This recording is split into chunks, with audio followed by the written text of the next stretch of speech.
নমস্কাৰ। সঁচাকে কবলৈ কোনো ভাষা নাই যে জুবিন দা আৰু আমাৰ মাজত নাই। এই কথাষাৰ মানি ল'বৰ কাৰণে বহুত কষ্ট হৈছে। গতিকে আমাৰে ইমান যেতিয়া কষ্ট হৈছে, জুবিন দাৰ পৰিয়াল বৰ্গৰ কেনেকুৱা এটা পৰিস্থিতিৰ সন্মুখীন হৈছে, আমি সেইটো অনুমান কৰিব নোৱাৰো। কাৰণ আমি যিহেতু সৰুৰ পৰাই এটা নাম পৰিচিত, যিটো জুবিন গাৰ্গ। জুবিন গাৰ্গ বুলি ক'লে আমি সৰুৰ পৰাই জানিছিলো এজন ভাল বিখ্যাত কণ্ঠশিল্পী। আৰু তেওঁৰ গান শুনিয়ে আমি ডাঙৰ হোৱা। আৰু ইমান ভাল এজন মানুহ তৎক্ষণাত নাইকিয়া হৈ গল বুলি কোৱা শুনি পালে কোনেও মানি লবলৈ সম্ভৱ নহয়। তেওঁৰ ভাল পোৱা মানুহ বহুত। তেওঁৰ অসমত এজন বহুত নাম থকা, অসমতে নহয় বহু অসমৰ বাহিৰেতো তেওঁৰ নাম আছে।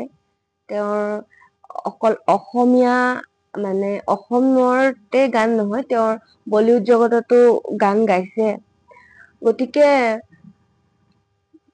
এতিয়া এটাই কথা, যিজন মানুহ কালি এটা ৰাতি এটা শ্ব'ত প্ৰগ্ৰেম কৰি আহিছে, আৰু সেই ব্যক্তিজন আজি তাৰিখত নাই বুলি শুনিবলৈ পালে কেনেকুৱা এটা আচৰিত নহয়নে? গতিকে সঁচাই লাইফ ইজ আনপ্ৰেডিক্টেবল। এই কথাটো একদম সঁচা। মানুহৰ জীৱনত ক'ত কি কেতিয়া হ'ব লগা থাকে কোনেও গম নাপায়। গতিকে মানুহে যিমান পাৰে নিজৰ জীৱনটো যি থাকিবৰ বাবে ভাবিব লাগে, ভালকে থাকিব ভাবিব লাগে, সকলোৰে লগত মিলা প্ৰীতিৰে চলিব লাগে। কাৰণ আজি আছো, কাইলৈ আমি থাকিম নাথাকিম কোনেও নাজানে, কবও নোৱাৰো।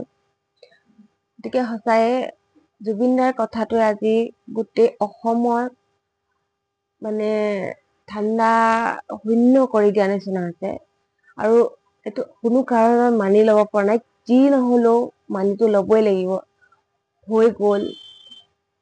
কিন্তু কেতিয়াও পাহৰিব নোৱাৰা এজন ব্যক্তি, যেনেকে আমাৰ ডক্টৰ ভূপেন হাজৰিকা, ঠিক তেনেকৈ আজি জুবিন গাৰ্গ এনেকৈ আঁতৰি যোৱাটো কোনো কাৰণত সহজে মানি লব নোৱাৰি। সকলো ভালে থাকক।